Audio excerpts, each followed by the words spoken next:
selamat datang di Deka Voice bersama aku Dea dari SMK Negeri 3 Sampit. Nah, pada hari ini kita bakal ngobrolin salah satu ekstrakurikuler di SMK Negeri 3 Sampit yang selalu siap siaga, penuh aksi kemanusiaan dan pastinya keren banget. Apalagi kalau bukan PMR SMK Negeri 3 Sampit. Tentunya aku di sini nggak sendirian dong, udah ada anak PMR yang akan mewakili podcast pada hari ini. Langsung aja kita sambut. Halo Cynthia, halo Halo, Nova. Dea. Halo. Oke, silakan kalian perkenalkan diri secara singkat dulu. Halo semua, kenalin nama aku Cynthia Novitasari, bisa dipanggil Cynthia.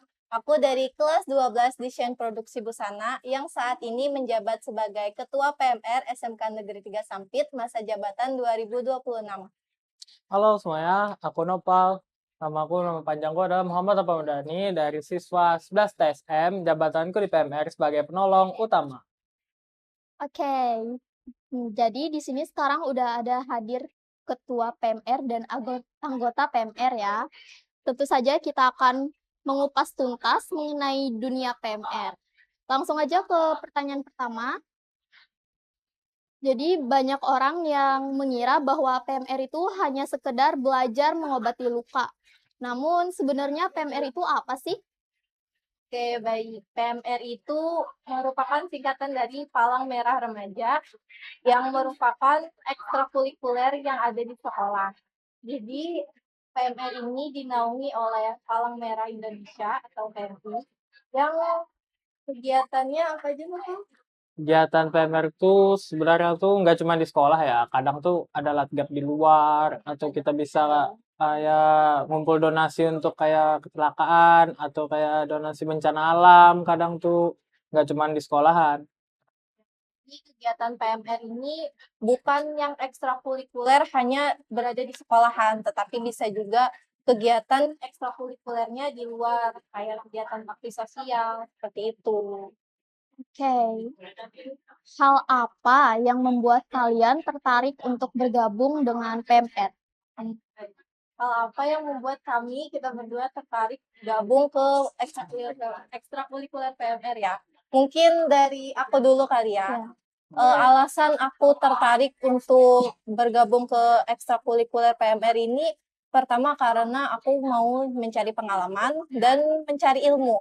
Jadi ilmu yang kita dapat menurut aku ya, ilmu yang kita dapat di organisasi PMR ini tuh banyak, dan entah itu kesehatan, kepemimpinan, organisasi gitu. Menurut aku ilmu yang kita dapat di sini tuh bermanfaat, entah kita di sekolah, entah kita di luar. Itu alasan aku utama apa sih. Kalau Noval? Kalau dari aku ya, PMR tuh kayaknya banyak orang ngira tuh, PMR tuh paling cuman diri belakang aja kan nunggu orang pingsan atau apa enggak guys. Sebenarnya PMR tuh bisa dapat kalian kesannya tuh bisa di luar. Kenapa bisa aku bilang gitu? Aku pernah kayak menanganin satu kasus orang di luar itu sebagai kecelakaan itu. Nah, kecelakaan tunggal orang itu di luar. Karena sebenarnya materi dari PMR itu berguna juga untuk di luar, bukan cuma untuk di sekolah.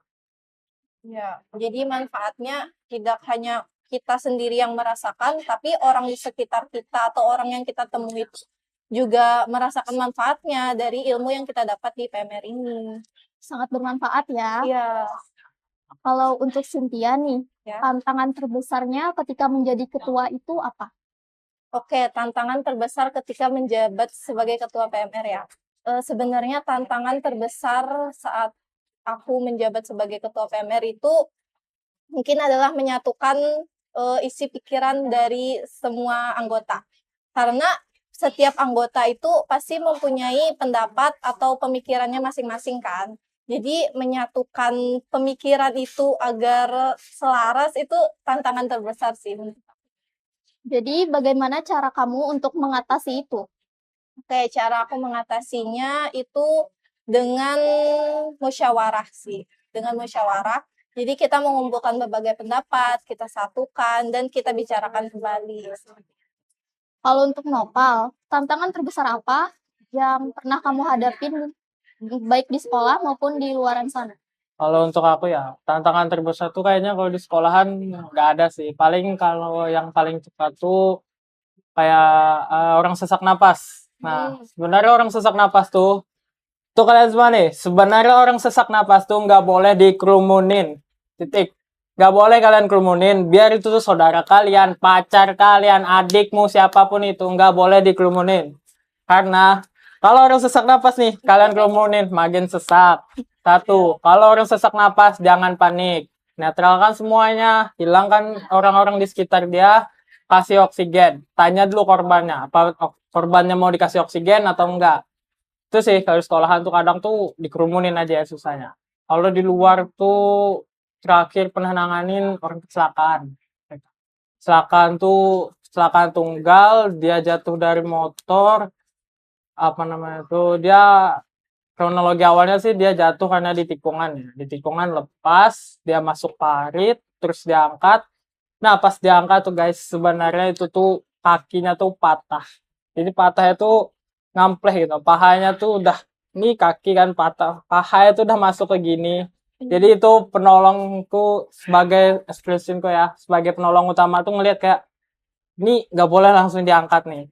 Jadi karena kepanikan warga lain, jadi dia tuh diangkat dari sininya, langsung diangkat ke tanah, di aspal gitu ya, di aspal tuh dibaringin dia tuh kayak di sebagai aku ngeliat tuh kan langsung ku jauhin mereka tuh kayak awas nih jangan dikerumunin karena itu kayak bikin sesak pemainnya atau korban nih bahaya gitu. Nah, jadi sebelum itu tuh langsung ku suruh kayak 3 orang rasanya gotong dia tuh ke tempat aman, terus kami nelpon ambulan. Ekspresi dia di ambulan tuh sih guys kayak patah kaki itu kan ditandu sakit ya. Jalan pas itu jalan lagi macet-macetnya tuh di ambulan sih yang paling seru.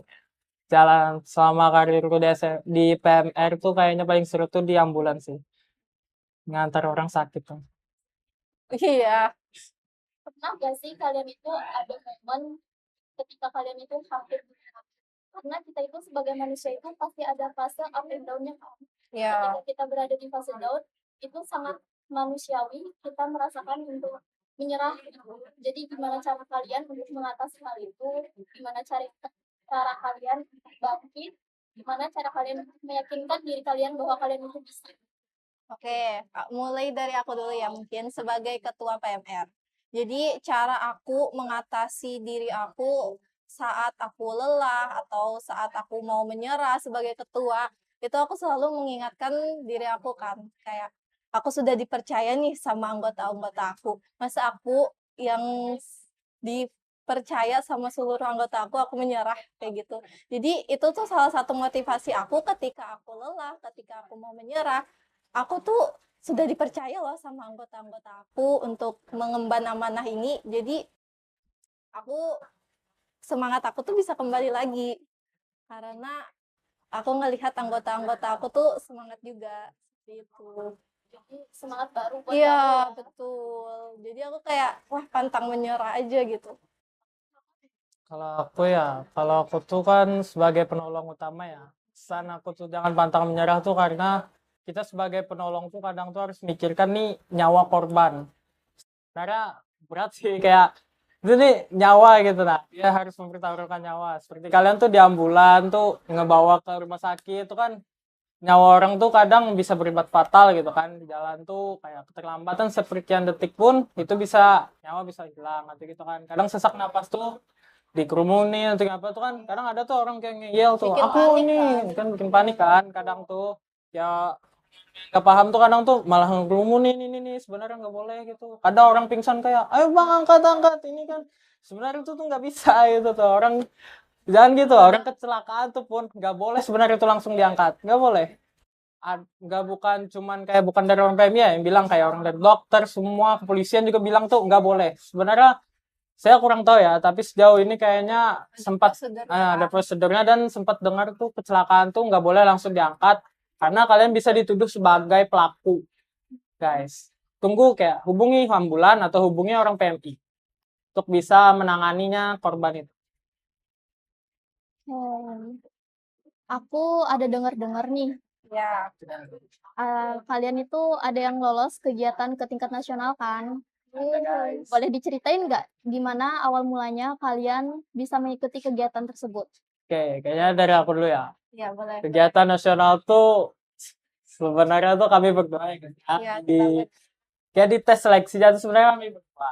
Terus kami lakukanlah prosedur itu tuh kayak diisi data, ngisi link format segala macam, minta surat dari sekolah, minta surat.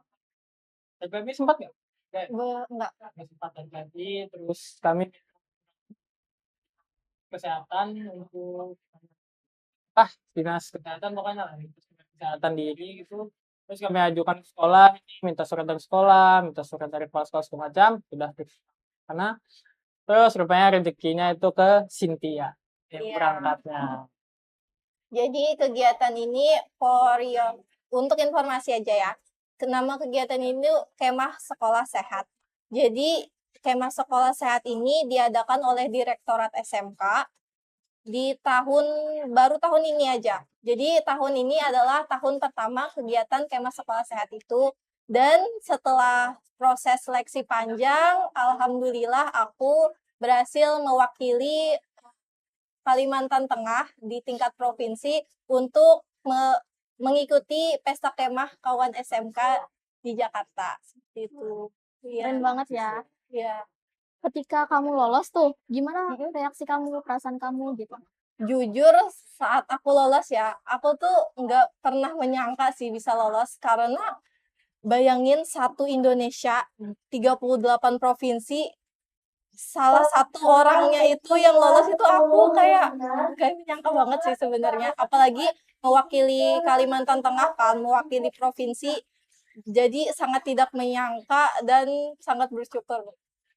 Menurut kalian, apa kunci utama untuk kekompakan tim? Kekompakan tim, kunci utamanya adalah komunikasi antar Benar sih, anggota, komunikasi. antar ketua, anggota ke pelatih, pelatih ke pembina, itu semuanya harus berputar dan harus Struktur sih, ya kayak struktur sebenarnya tuh PMR itu kerja tim ya guys ya. Kayak kalian kerja tuh tim ngangkat tandu banget. tuh nggak bisa satu orang, ngangkat korban nggak bisa satu orang. Bisa sih badannya kalau kecil kan satu orang, tapi nggak mungkin juga kalian ngegotong langsung jauh gitu kan. Sebenarnya tuh kerja tim. Sebenarnya kayak kerja tim tuh harus kayak satu orang tuh harus bisa ngekomandoin gitu, kayak hitungan 1, 2, angkat. Itu harus ada yang bisa kayak gitu. Ya, kunci utamanya Kunci adalah itu. komunikasi. Komunikasi. Bagaimana cara kalian menjalin komunikasi dengan baik? Menjalin komunikasi dengan baik. Apa ya? Paling tuh komunikasi secara baik tuh karena terlalu humble saat latihan sih. Terlalu kayak latihan Ya. tuh nggak terlalu monoton, kami anggap seperti bercanda, bergayaan gitu, atau kayak asik-asikan. Kadang ada outboundnya kami lomba. Cara komunikasi yang efektif sih menurut kita berteman satu sama lain ya. Iya sih. Ya. Jadi kita tuh tidak ada kelompok dalam kelompok. Jadi semuanya itu menyatu sebagai teman. Jadi satu ke satu ke dua, pokoknya semuanya menyatu gitu. Nggak ada circle-circle. Ya, betul. Betul Bang. Ada nggak sih hal yang pernah kalian hadapin ketika di PMR dan Ya. itu tuh merubah cara pandang kalian terhadap sesama gitu? Oh, ada sih. Ada sih. Aku Bukan boleh. Ya. Kalau aku ya, ada satu hal yang bisa merubah cara pandang aku sih sebenarnya.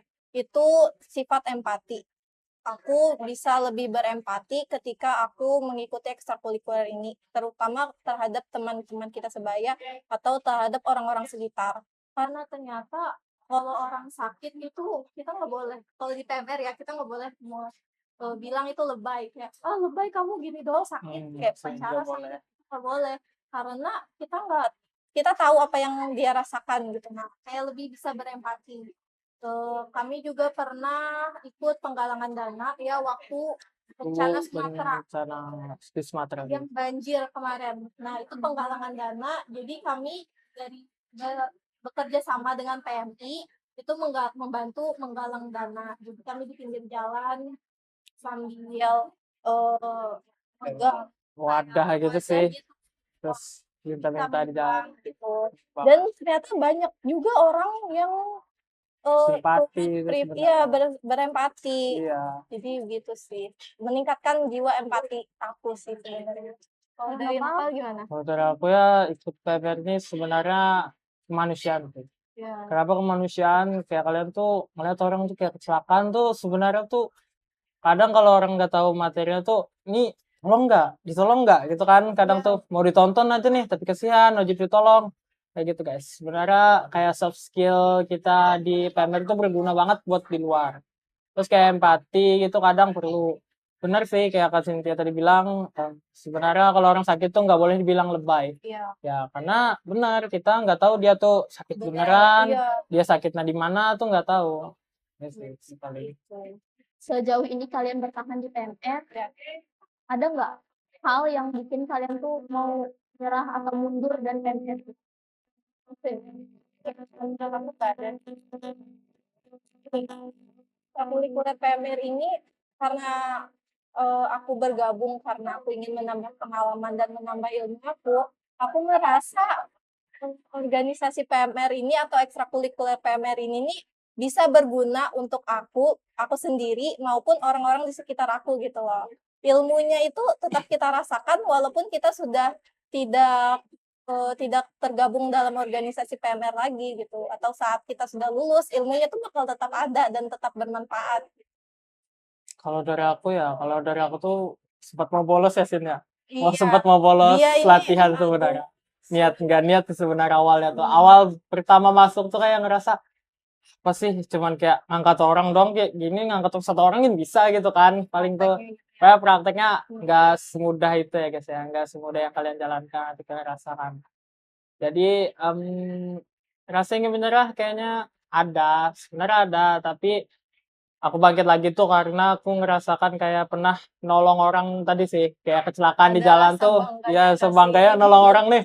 Kalian nih keluar dari ambulan tuh kan kayak tim medis yang wow gitu Iya. keluar dari ambulan nih korban pak tolong dokter gitu kan langsung ke IGD gitu kayak Iya. dalam hati tuh kayak anjay keren banget gitu Jadi merasa sangat berguna Oh, banget ya berguna ilmunya. itu Ada pesan nggak yang ingin kalian sampaikan kepada teman-teman yang ingin bergabung dengan PMR tapi masih ragu? kayaknya buat kalian ya yang mau bergabung ke PMR tuh asal jangan ada keraguan sih satu aja kalian tuh jangan kayaknya tuh nolongin orang sakit ya jangan takut darah dan jangan panikan Oh sumpah iya, jangan jangan panikan. panikan kalau ada orang nih kalian nemuin orang lo kayak di ini korban nih terus ada orang ngedatengin kayak orang nih panikan ini gimana ini nih kalian harus bisa nenangin itu yang paling sulit sumpah itu yang paling sulit lebih sulit nanganin orang panikan daripada nanganin korban itu Iya. guys itu sih kayaknya Jadi paling sulit sesuai tuh kata Nova tadi, kalau kalian ingin bergabung ke organisasi PMR, kalian harus punya soft skill, jangan panikan, panikan jangan jangan ada keraguan jangan sih ada keraguan, tapi semua itu bisa dilatih sih. Bisa. Kita di organisasi PMR ini atau di ekstrakurikuler PMR ini kita sama-sama belajar. Jadi mau kalian panikan atau kalian ragu pun Aduh, coba aja dulu, coba aja siapa tahu kalian nyangkut di sini nggak sampai akhir. Karena di organisasi PMR ini tuh bukan siapa yang datang paling awal, tapi tentang siapa yang bertahan sampai akhir. benar sih semuanya tuh perlu Keren. Guys, kalau untuk mau gabung dengan PMR itu jangan panikan ya. Jangan Jangan panikan, panikan, jangan ada keraguan jangan ada keraguan gitu. Gabung jangan kalau misalnya udah gabung itu jangan mau bolos kayak Nopal. jangan mau bolos Coba sih aja dulu. coba aja dulu Coba aja Coba. dulu, rasakan sendiri dan